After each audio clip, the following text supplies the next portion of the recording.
Mas eu fiquei pensando, o que a gente podia fazer para realmente receber o Espírito Santo?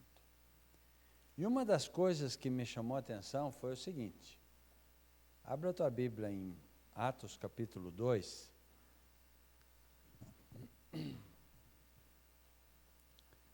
Atos capítulo 2, começando no verso 42, na minha Bíblia tem um subtítulo, e eu queria ver com vocês se na Bíblia de vocês também tem.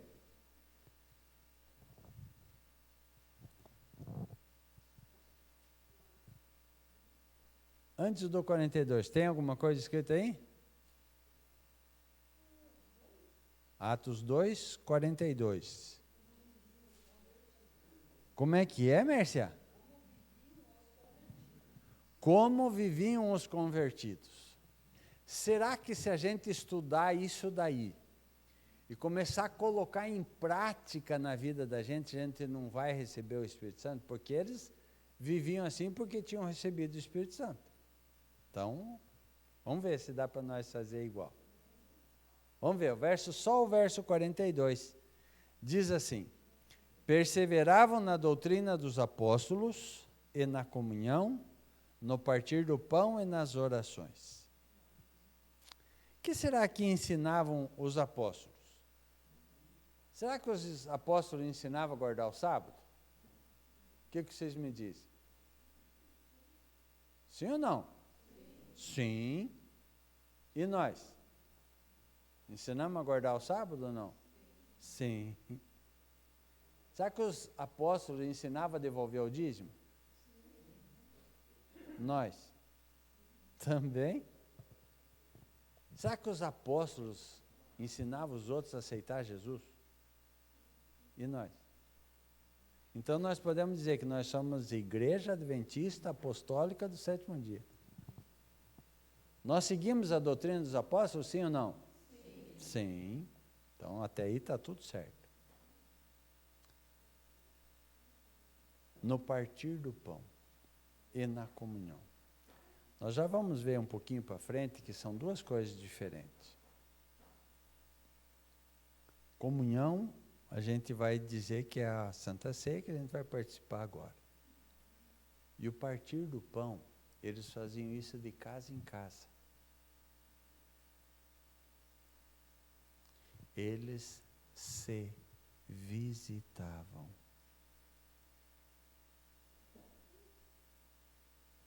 E nós?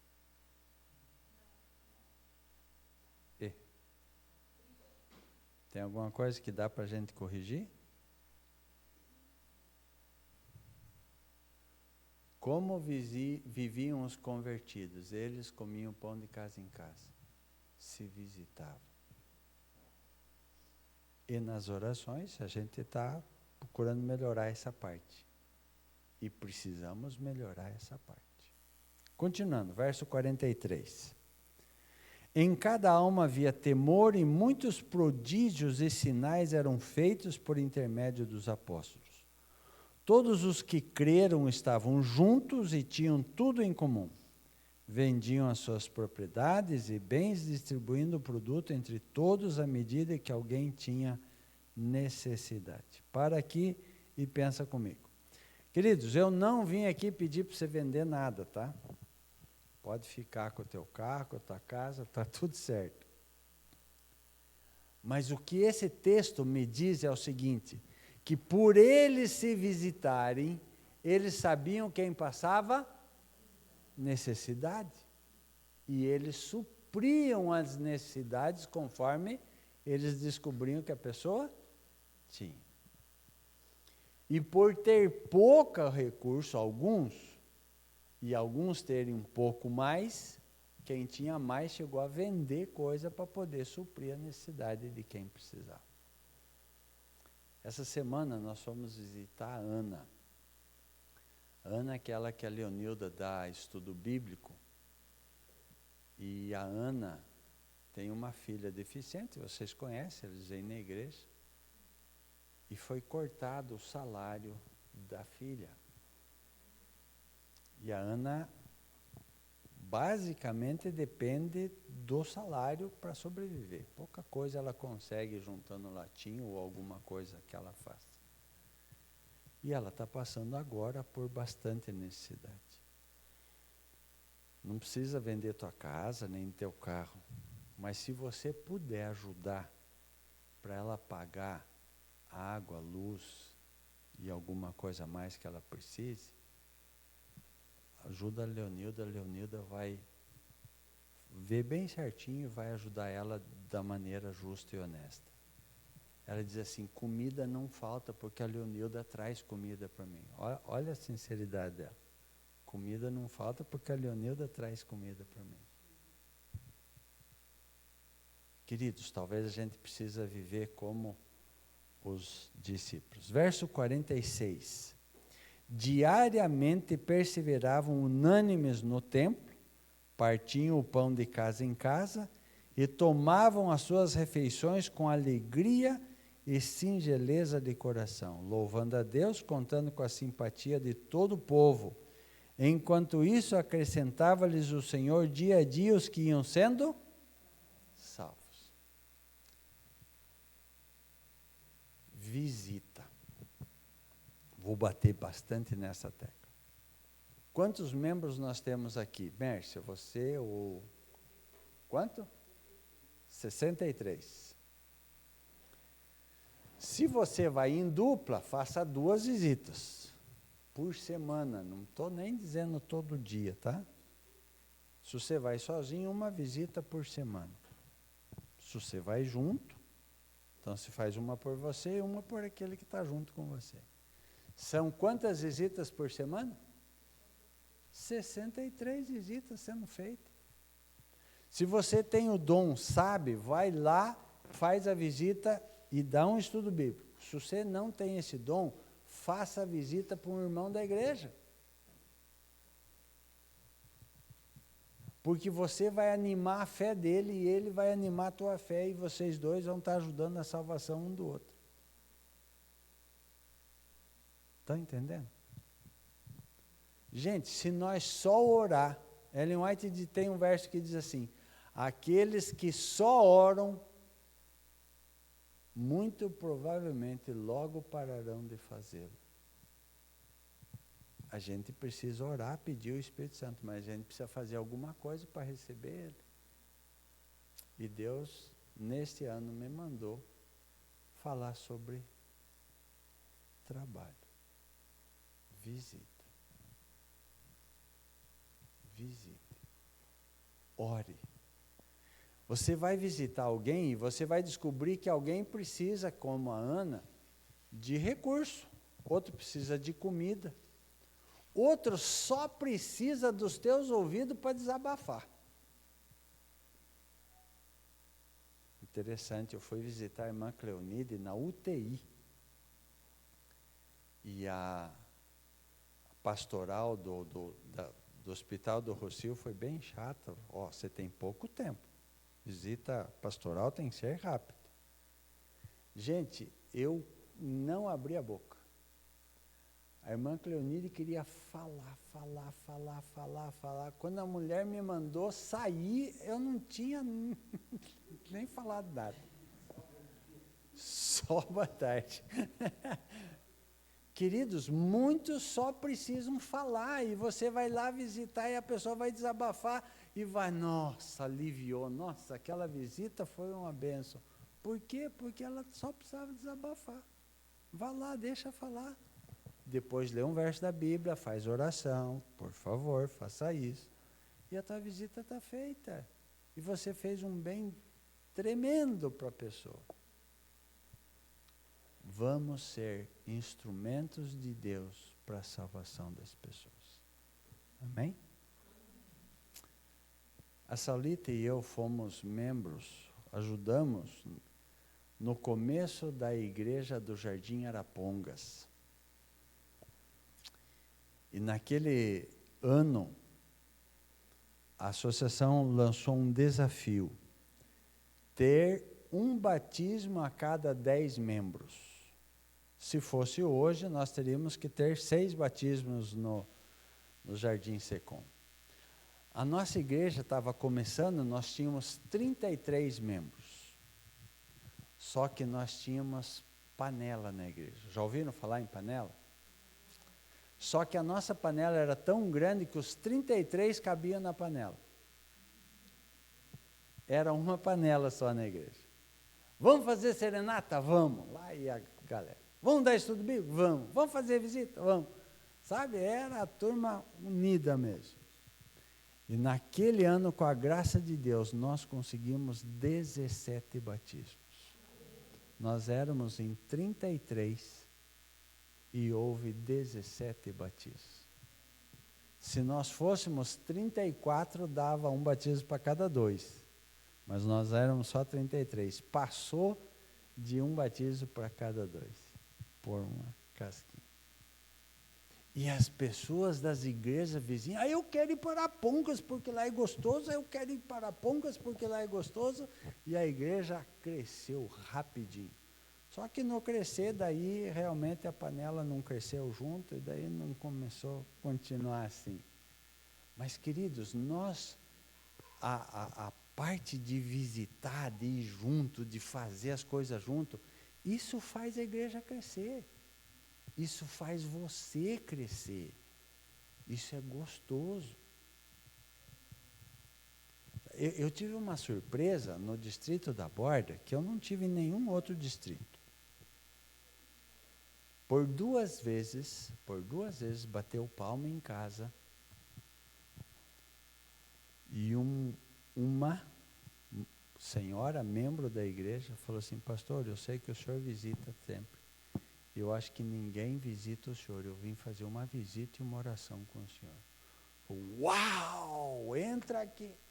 E ela entrou e fez uma oração por mim, pedindo a bênção. Uau, que gostoso! Se você receber uma visita, você gosta também, não gosta? Vai lá fazer. Vamos fazer isso. Isso ajuda muito, tá? Ajuda muito. Isso é gostoso. Queridos, pensando nisso, vamos pensar um pouquinho e nos preparar para a Santa Ceia. João capítulo 13 descreve a Santa Ceia de Jesus. E Jesus estava junto com seus discípulos e ia começar a ceia. E Jesus tira a sua roupa, pega uma toalha, uma bacia, põe água e começa a lavar o pé dos discípulos. Chega até Pedro, e Pedro falou assim: nunca me lavarás os pés. Lembram disso? E Jesus disse: se eu não te lavar os pés, não tens parte comigo. Traduzindo para nós: Pedro, se você não lavar os pés, se os teus pés não for lavado, você não vai para o céu. É sério esse negócio? E Pedro queria tanto ir para o céu que falou: Senhor, então lava o pé, a mão e a cabeça. Se é para ir para o céu, faça o serviço completo. E Jesus falou assim: quem já se banhou, não precisa senão lavar os pés. Você já se batizou, agora precisa só lavar os pés. No batismo, Deus lava os nossos pecados. No lava-pés, Deus lava os nossos pecados. Está entendendo por que a gente lava os pés antes da Santa Ceia? Porque depois da última ceia que você tomou, você pecou. Para tomar a Santa Ceia agora precisamos lavar os pés para Deus perdoar os pecados, limpar nós, para a gente poder participar da Santa Ceia de modo digno. E é por isso que a gente vai lavar os pés. Outro símbolo é a humildade. Jesus era Deus, era Senhor, era mestre dos discípulos, e ele lavou o pé dos discípulos. E quando ele terminou, diz assim: assim como eu fiz, façais vós também. Então agora nesse momento, Quem é casado pode ficar junto, é isso mesmo?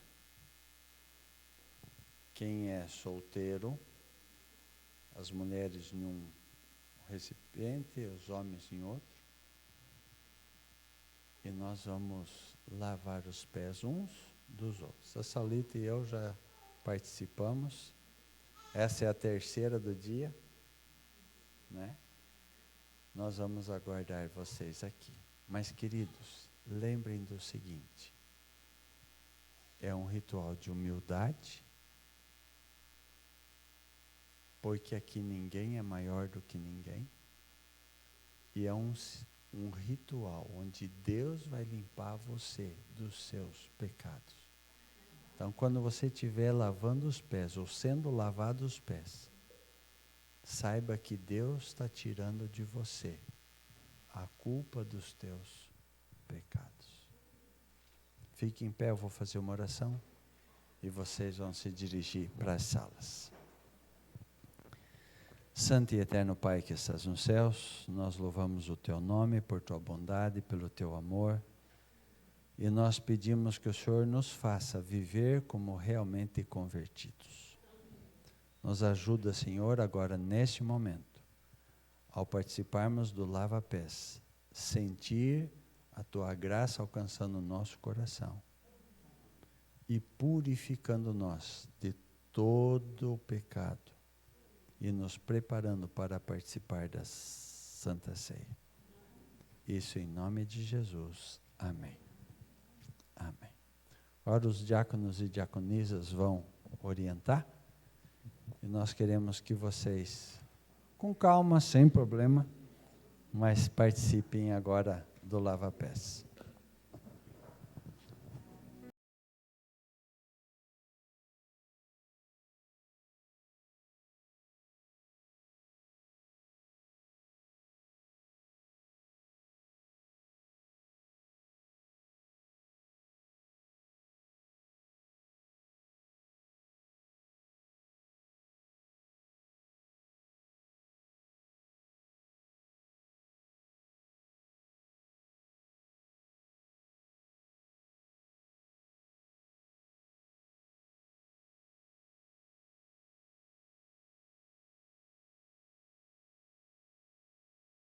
Santo e eterno Pai que estás nos céus, continua conosco. Ajuda-nos a receber o Teu Santo Espírito e abençoa esta Santa Ceia.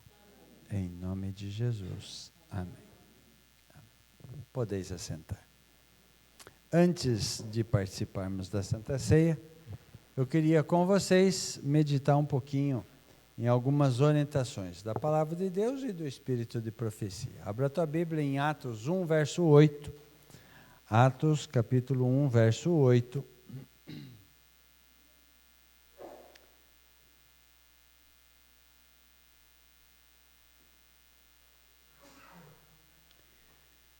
Mas recebereis poder ao descer sobre vós o Espírito Santo, e sereis minhas testemunhas, tanto em Jerusalém, como em toda a Judéia e Samaria, e até os confins da terra. Quem falou isso? Jesus. Para quem? Os discípulos. Nós somos discípulos de Jesus? Então é para nós também? É para nós também. Atos 2, do verso 1 ao verso 4, diz assim: Ao cumprir-se o dia de Pentecostes, estavam todos reunidos no mesmo lugar. De repente veio do céu um som como de um vento impetuoso e encheu-se toda a casa onde estavam assentados. E apareceram distribuídas entre eles línguas como de fogo, e pousou uma sobre cada um deles. Todos ficaram cheios do Espírito Santo e passaram a falar em outras línguas, segundo o Espírito lhes concedia que falasse. Por que eles receberam o dom de línguas? Conta para mim. Para pregar a palavra. Havia em Jerusalém, naquela ocasião, pessoas de 16 nacionalidades. E eles precisaram pregar a palavra para essas pessoas. Um dia alguém perguntou para mim, você já foi batizado com o Espírito Santo? Eu falei, eu já. Recebeu o dom? Eu falei, recebi. Qual o dom? Aí eu fiz uma oração, Senhor, me ajuda lá. Fui lembrando assim, falei, a fé. E ele ficou meio perdido, falou assim, e o dom de língua? Eu falei, nunca saí do Brasil, Deus não precisa dar esse dom para mim ainda. Para vocês, era melhor que eu falasse em português ou falasse em outra língua? Por isso que Deus não me deu o dom de falar em outra língua, porque vocês entendem português, eu falo português, estamos tudo resolvido. Se um dia Deus quiser eu como missionário em outro país, ou aparecer alguém de outro país que precise falar, Deus vai resolver se vai dar o dom para mim ou para outra pessoa, ou o dom da pessoa entender português, não sei, mas Deus vai resolver o problema. Para os discípulos, o problema foi resolvido dando o dom de línguas para eles. E eles falaram em outras línguas. Se a gente ler ali, a gente vai ver 16 nacionalidades.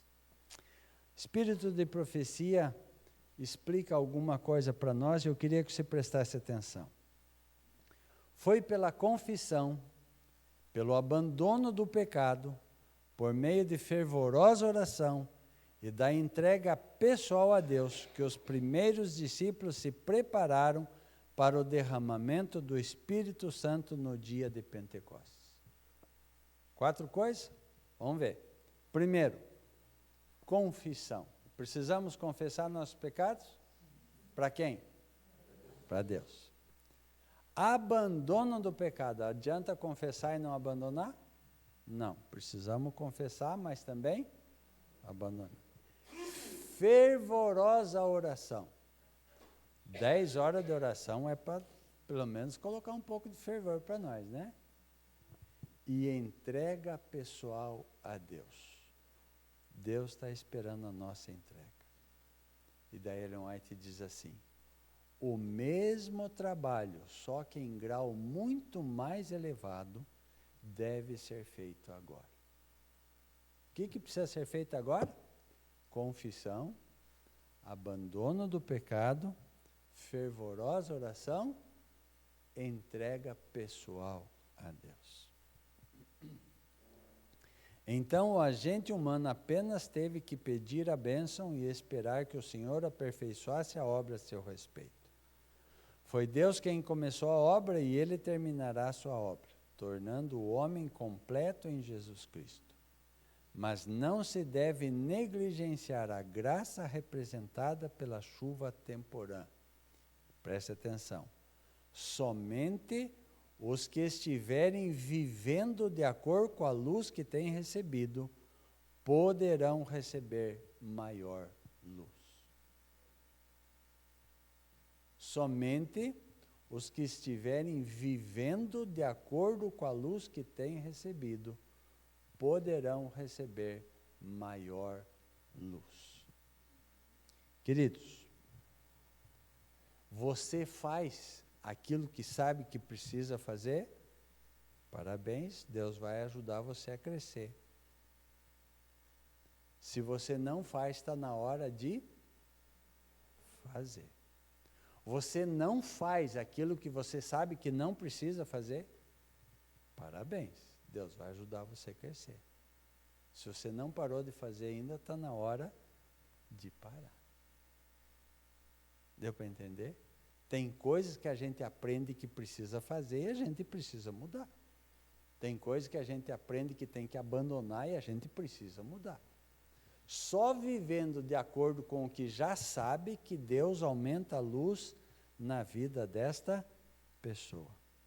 A não ser que nos estejamos desenvolvendo diariamente na exemplificação das ativas virtudes cristãs, não reconheceremos as manifestações do Espírito Santo na chuva serôdia. Isso Ellen White escreveu, foi publicado na Revista Adventista de 1897. Ao esperarem os discípulos pelo cumprimento da promessa, humilharam o coração em verdadeiro arrependimento e confessaram sua incredulidade. Ao trazerem à lembrança as palavras de Cristo, ou que Cristo lhe havia dito, entenderam mais amplamente seu significado.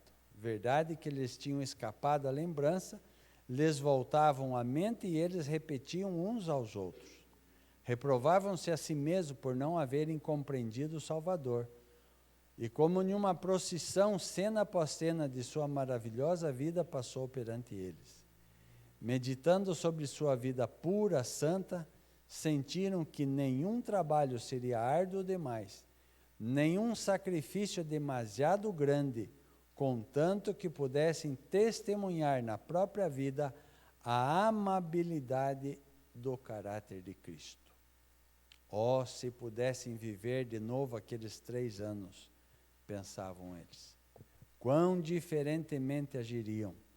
Se pudessem somente ver o Mestre outra vez, com que ardor procurariam mostrar quão profundamente o amavam e quanto se haviam entristecido por terem-no ferido com uma palavra ou um ato de incredulidade. Mas estavam confortados com o pensamento de que haviam sido perdoados. E determinaram que, tanto quanto possível, expiariam sua incredulidade, confessando-o corajosamente perante o mundo. Os discípulos oraram com intenso fervor para serem habilitados a se aproximar dos homens em seu trato diário, falar palavras que levassem pecadores a Cristo. Para que eles oraram? Para serem habilitados a levar pecadores a Cristo. Para que a gente tem que orar?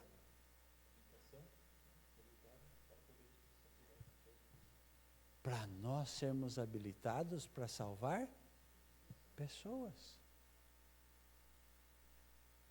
Pondo de parte todas as divergências, todo o desejo de supremacia, uniram-se em íntima comunhão cristã e aproximaram-se mais e mais de Deus. E fazendo isso, sentiram que era um privilégio ser-lhes dado associar-se tão intimamente com Cristo.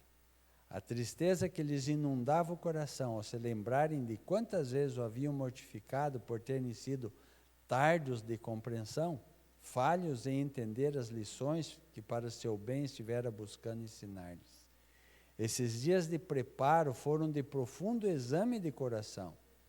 Os discípulos sentiram sua necessidade espiritual e suplicaram do Senhor santa unção que devia capacitar para o trabalho de salvar almas. Qual foi a oração deles para receber o Espírito Santo? Oraram para ser capacitados a salvar almas. Isso quer dizer que a gente vai receber o Espírito Santo quando estiver trabalhando. Vamos voltar. Volta lá, vamos começar o culto de novo. Nós vamos receber o Espírito Santo quando nós orarmos para Deus nos capacitar para salvar almas. Isso começa a me mostrar por que nós ainda não recebemos a chuva serôdia. Faz 10 anos que a gente está orando, mas não faz tanto tempo que a igreja como um todo está trabalhando. Não suplicaram essas bênçãos apenas para si. Sentiam a responsabilidade que lhes cabia nessa obra de salvação de almas. Compreendiam que o Evangelho devia ser proclamado ao mundo e reclamaram o poder que Cristo prometera. Atos dos Apóstolos, página 37. Maravilhosamente foram essas palavras cumpridas. Depois da descida do Espírito Santo, os discípulos sentiram tanto amor por Jesus e também por aqueles por quem Jesus morreu, que os seus corações se comoveram pelas palavras que falaram e pelas orações que fizeram. Falaram no poder do Espírito e sobre a influência desse poder, milhares se converteram. Eles amaram tanto a Jesus, mas também amaram tanto as pessoas, que o Espírito Santo pôde agir através deles. Atos dos Apóstolos, página 22. Tem um verso do Espírito de Profecia que a gente quase sabe de cor. Um reavivamento da verdadeira piedade entre nós. Eis a maior e a mais urgente de todas as nossas necessidades. Por muito tempo eu li esse texto e a palavra reavivamento soou tão forte que eu não entendi o resto. A gente precisa buscar um reavivamento. A gente precisa buscar um reavivamento. A gente precisa buscar Vamos entender. Um reavivamento da verdadeira piedade entre nós. Essa é a nossa necessidade. O que Deus precisa reavivar em nós? Verdadeira piedade. A verdadeira piedade. O que é piedade? Compaixão, misericórdia, amor pelas pessoas. Deus precisa reavivar no antenor compaixão pelas pessoas. Essa é a maior necessidade do antenor. Talvez seja tua também. Amar as pessoas. Verdadeiro amor pelas pessoas. Olhar para uma pessoa e dizer assim, eu vou fazer de tudo para o Alderi não ir para o lago do inferno. Olhar para outra pessoa e dizer assim, eu vou trabalhar com todo o empenho para esse meu vizinho não queimar no lago do inferno. Para o meu filho, para a minha filha, para o meu amigo. Mas, infelizmente, parece que a gente diz assim, bom, não quis, problema é teu, tchau, até logo. Eu estou indo para o céu, você, Alderi, você decide depois. E daí Ellen White diz assim, para mim, talvez diga para você também, se você não está ajudando ninguém a ir para o céu, provavelmente você não está indo para lá.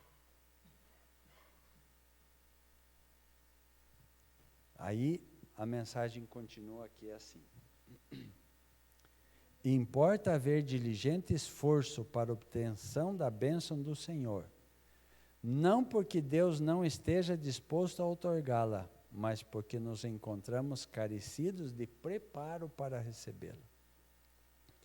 Nosso Pai Celeste está mais disposto a dar seu Espírito Santo àqueles que lhe o peçam, do que os pais terrenos o estão de dar boas dádivas a seus filhos.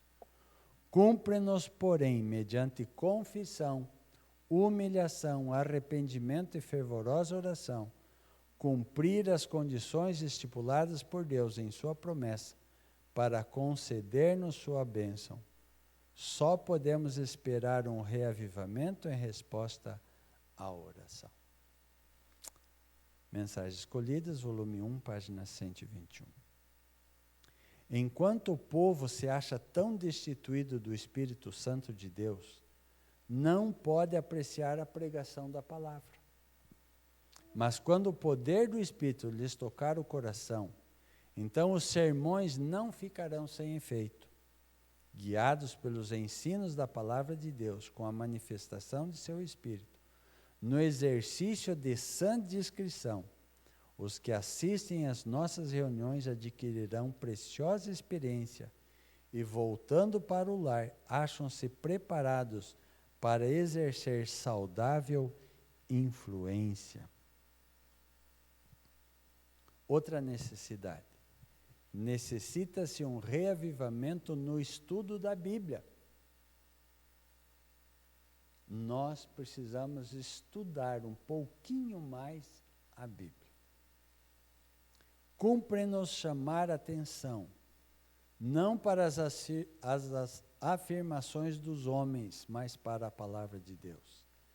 À medida que se fizer isso, realizar-se-á poderosa obra, quando Deus declarou que sua palavra não voltaria para ele vazia, queria dizer tudo quanto disse. O Evangelho deve ser pregado a todas as nações. A Bíblia deve ser aberta perante o povo. O conhecimento de Deus é a mais alta educação e encherá a terra com suas maravilhosas verdades, como as águas cobrem o mar. Isso Ellen White escreveu em 1898. Precisa haver um reavivamento e uma reforma. O que é reavivamento? Pensem comigo. Quando que um médico tem que reavivar alguém? Quando está morto já. Parou o coração, precisa cair em cima, fazer massagem cardíaca, respiração à boca, para fazer o quê? Reavivar. Quem sabe, quando está morrendo, também precisa fazer alguma coisa para não terminar de morrer, né? Gente, se nós precisamos um reavivamento espiritual, é porque ou estamos mortos ou estamos morrendo, né? Só que o reavivamento espiritual precisa ser acompanhado de reforma, também espiritual. Por quê? Porque o que levou eu a morrer espiritualmente, eu preciso mudar para não morrer de novo, senão não adianta reavivar e morrer de novo, reavivar e morrer de novo, né? Então, alguma coisa eu preciso fazer diferente para não voltar a morrer espiritualmente. E agora eu vou ler aqui o que é reforma. Abra os dois ouvidos. Reforma significa uma reorganização, uma mudança de ideias, mudança de teorias, de hábitos e práticas. Tem coisa que eu faço que eu não posso fazer de novo. Tem coisa que eu não faço que eu tenho que começar a fazer. Eu tenho que mudar a minha prática para reformar a minha vida espiritual. A reforma não trará o bom fruto da justiça, a menos que seja ligada com o reavivamento do Espírito.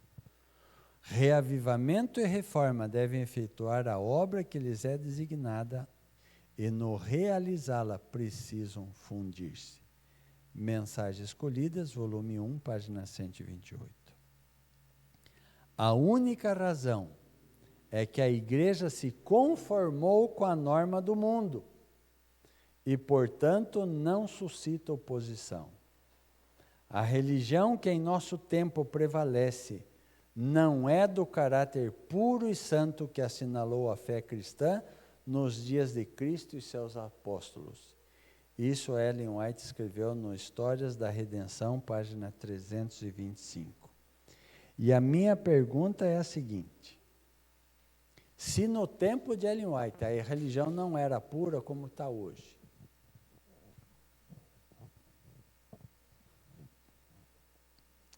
Deus pede um reavivamento espiritual, uma reforma espiritual.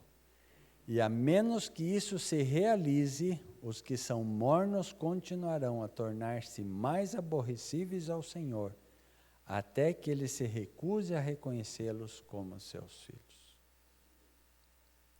E queridos, a última parte dessa mensagem me chamou a atenção. Teve um grande reavivamento em Battle Creek. E depois de um tempo, Ellen White escreveu o seguinte: mas para escutar isso, eu queria que você ficasse em pé. Fica em pé. Antes de tudo, é que quem acordou de madrugada, sabe? Eu vou falar um verso da Bíblia com vocês. Faz assim, ó. O amor de Deus é tão grande, mas faz assim, ó, tão grande, faz assim, tão grande, tão alto, levanta na ponta dos pés, tão alto, profundo, me abraça. Pode sentar agora e escuta lá. Isso. Acordou um pouquinho, agora escuta lá. Então teve um reavivamento em Battle Creek, né? E depois de um tempo, Ellen White escreveu isso aqui. Depois do derramamento do Espírito de Deus em Battle Creek, foi provado no colégio que um tempo de grande luz espiritual é também um tempo de correspondentes trevas espirituais. Que interessante.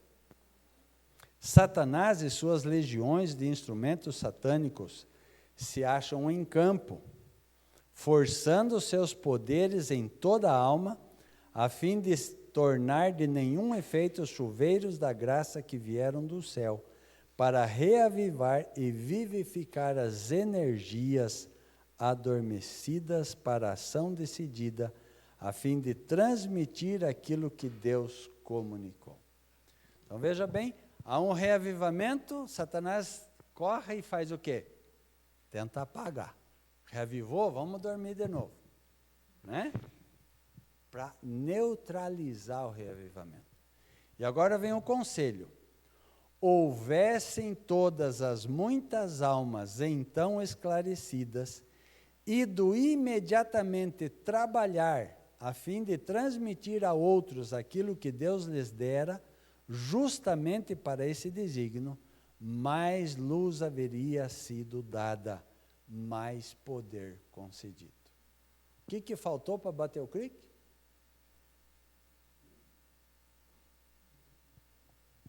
Pregar o evangelho.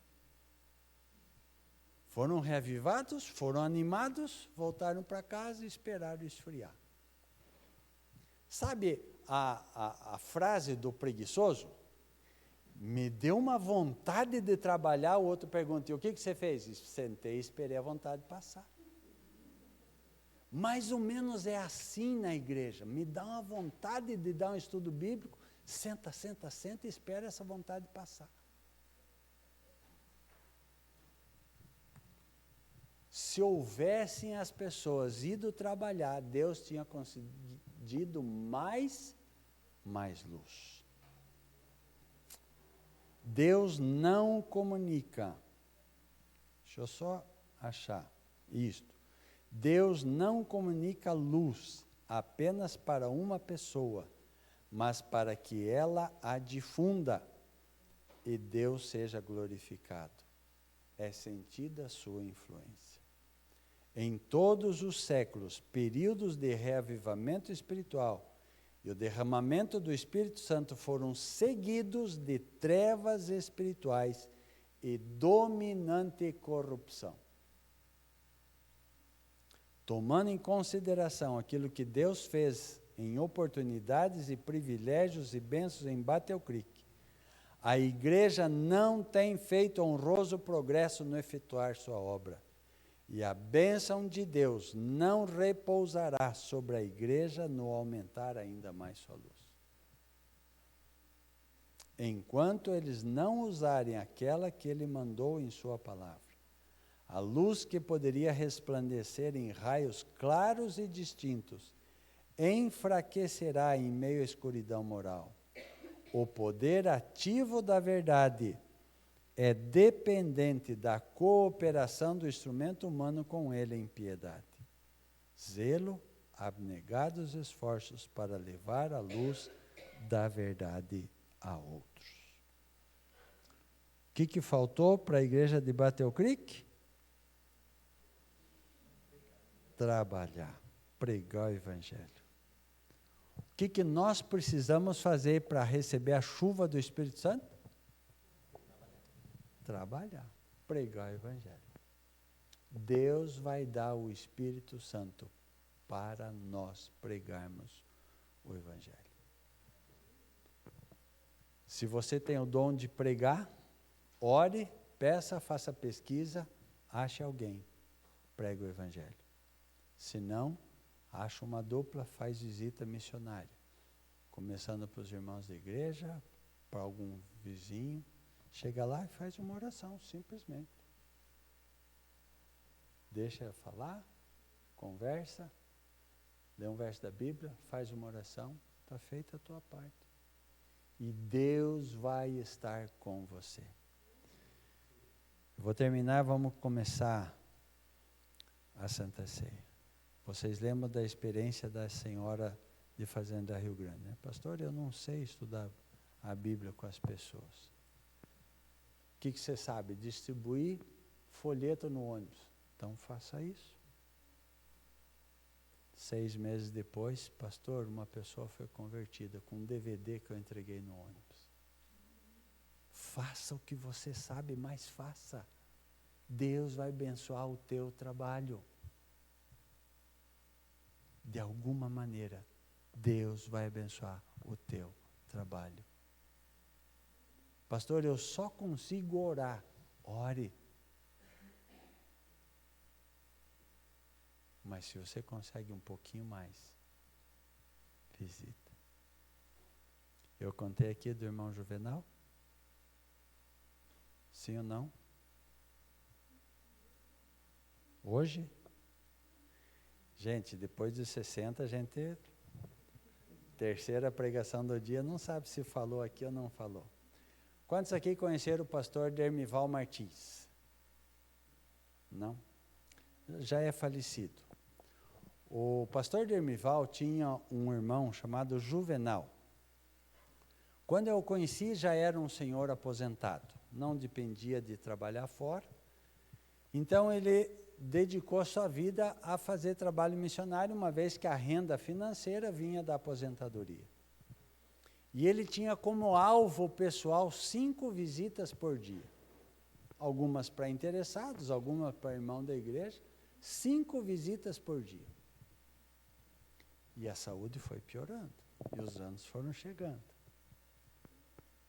E a última visita que eu fiz para ele, ele falou assim, Antenor, quase não consigo mais sair de casa. Está difícil para mim andar. Ele não tinha carro, a visitinha era a pé. Mas, com muito esforço, uma visita por dia eu ainda faço. Queridos, quantas visitas eu, assim, lancei como desafio para a gente fazer? Por semana? É mais fácil ainda, não é? Mas pelo menos isso, gente. Mas pelo menos isso. Quando a maior parte da igreja estiver viva e atuante, Deus reconhecerá isso, derramando o seu Espírito Santo. Amém? Vou pedir para vocês dois lavarem as mãos ali, enquanto eu vou começar a ler Isaías 53. Uma diaconisa põe a água para ele ali.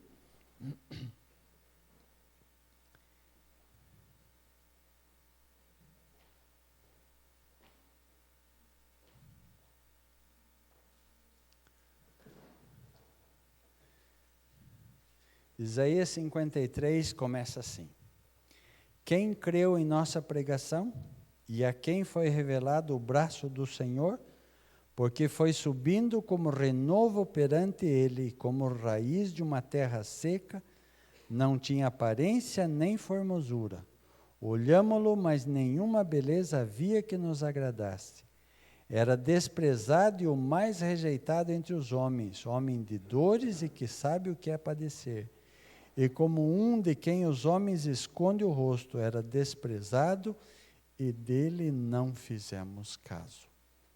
As duas diaconisas podem descobrir agora.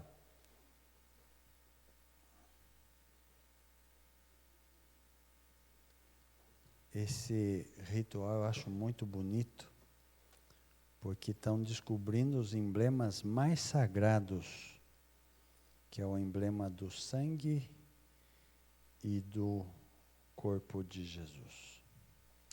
E Paulo, citando isso, ele fala em 1 Coríntios o seguinte: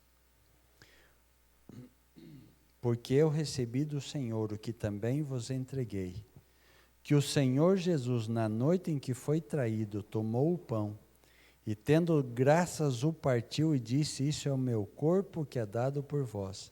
Fazei isto em memória de mim.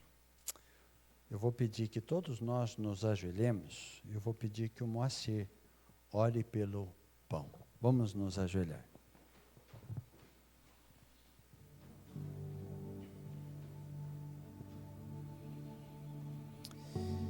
Nosso Paizinho querido que estás nos céus, como é bom passarmos esse momento desde cedo na Tua igreja, na Tua presença, Estamos agora perante o símbolo que o Senhor deixou, o corpo de Cristo, o pão que será tomado por nós.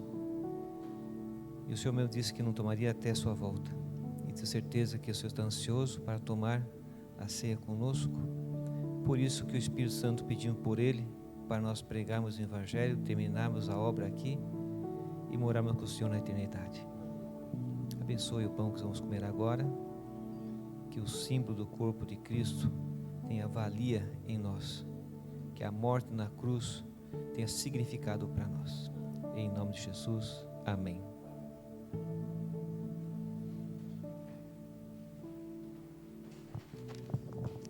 Enquanto o Moacir e o Ademir quebram os pãezinhos, pode quebrar.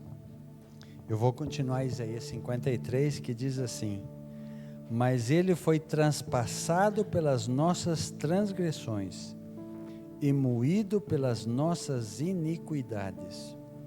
O castigo que nos traz a paz estava sobre ele, e pelas suas pisaduras fomos sarados. Assim como o Moacir e o Ademir estão quebrando esse pãozinho, Jesus foi quebrado pelos nossos pecados. O castigo que era para nós levarmos, Jesus levou em seu corpo. 78 chicotadas. Lembrando que os chicotes normalmente tinham 3 pontas, então multiplique 78 vezes 3. Cada ponta do chicote era amarrado um osso ou um pedaço de ferro. Ou arrancava a carne ou cortava, um dos dois. Agora se imagine, coroa de espinho na cabeça e os cravos nos pés e nas mãos. Isso Jesus sofreu por você, por mim. Todos aqueles que vão participar, fiquem em pé. Eu quero que vocês deem para os diáconos. Assim que você pegar o teu pãozinho, você se assenta, espera todos receber para a gente participar juntos. Bom?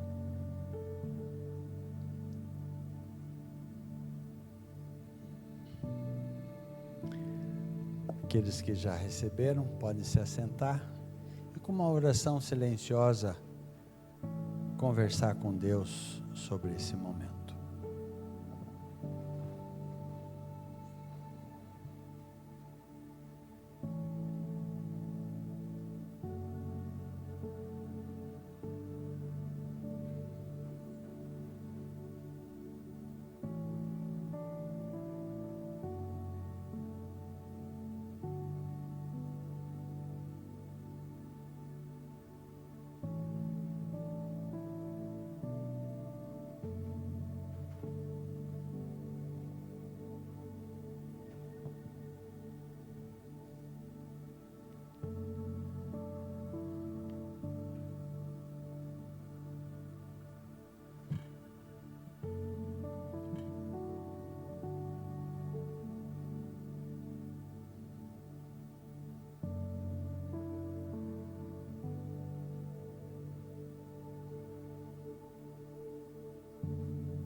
Uma oração silenciosa, vamos participar todos juntos.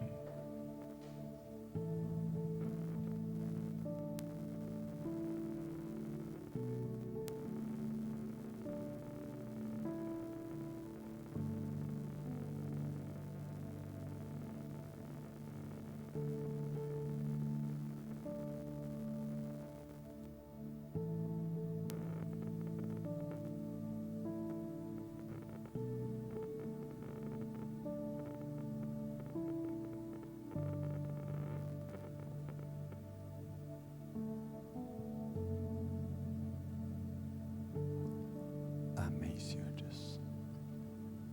Amém.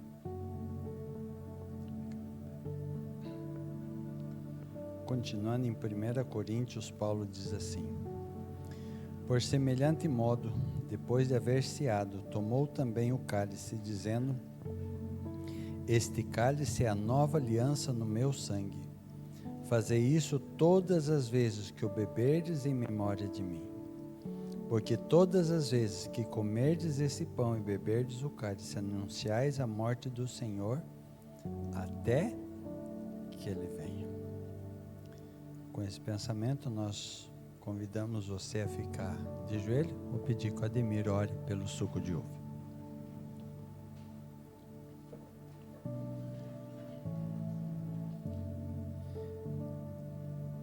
Querido Deus, nosso Pai, obrigado por ter dado Jesus, por ter dado a vida por nós para nos salvar do pecado. Nós aceitamos que esse maravilhoso sangue foi dado na cruz e através desta cerimônia, através desse suco que diz respeito a uma ilustração do sangue de Jesus em nossa vida. Venha abençoar que nós, ao participarmos, possamos ser redimidos de todo o nosso pecado pelo esse simbolismo, mas pelo sangue verdadeiro de Cristo Jesus. Pedimos as tuas bênçãos por Jesus. Amém, Senhor. Amém. Novamente os diáconos vão entregar para os anciãos vão entregar para os diáconos. Queria que você ficasse em pé. Ao você receber o suco de uva, também você se assenta com uma oração silenciosa. Você vai conversando com Deus.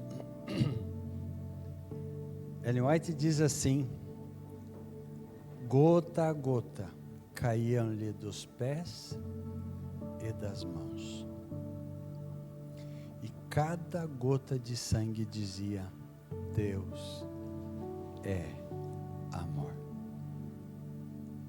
Deus nos ama de uma maneira que nós não conseguimos expressar. O amor de Deus é muito grande.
Com uma oração silenciosa, vamos participar todos juntos.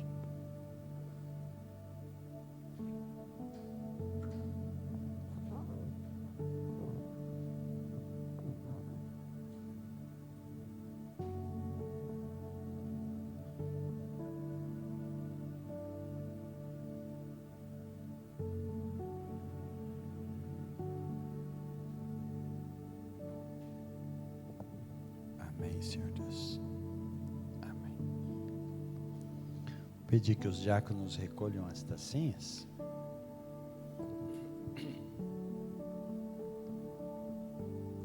E eu quero que você imagine, muito logo, nós lá no céu, e Jesus dirigindo a Santa Ceia para nós. Talvez explicando para nós o que Ele passou, talvez explicando o amor dEle. Eu só quero participar. vai ser maravilhoso. Que Deus possa nos ajudar a estar presentes. Amém.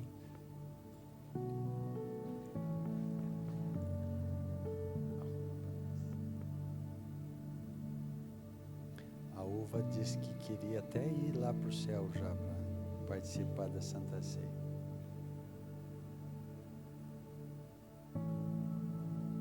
Quando precisarem que ajeite a mesa, chamem o Moacir, que ele tem mais dom, assim. Brincadeira, Moacir.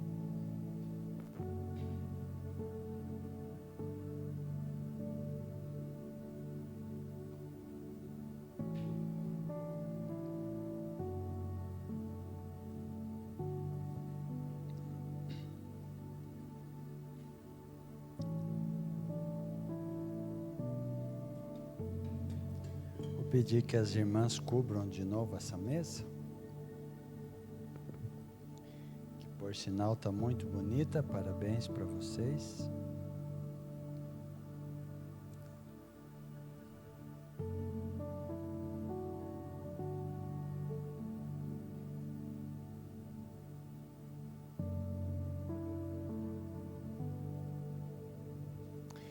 Eu queria ter tempo de dar um abraço em todos vocês, mas não vou ter porque daqui uns minutinhos começa a Santa Ceia no Jardim Paulista. Mas nós vamos fazer aqui. E eu queria que vocês dessem um abraço nas pessoas, um dos outros, dissesse assim: eu quero ver você no céu. Tá bom? Na hora você pode até dizer assim: eu e o pastor queremos ver você no céu, tá bom? Que eu não vou ter tempo de... Mas se sintam abraçados por mim. Do fundo do coração, eu quero ver vocês no céu. Vamos se preparar junto para lá? Amém. Vou pedir que vocês também levantem as mãos. Vocês fiquem em pé para receber bênção.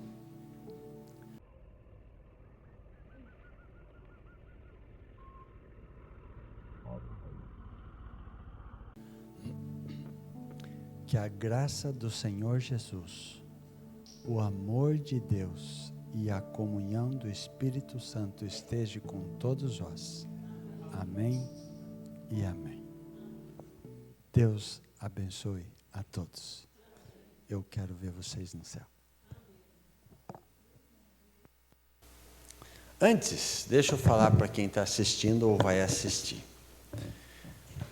É um grande prazer você assistir essas palestras, mas um prazer é maior quando você vem na igreja. O esforço da gente preparar um programa, um sermão, a mensagem, é bastante grande. E a presença de quem está na igreja anima a gente. Então, um apelo para você não faltar nos outros cultos. Isso ajuda a igreja e ajuda o pregador.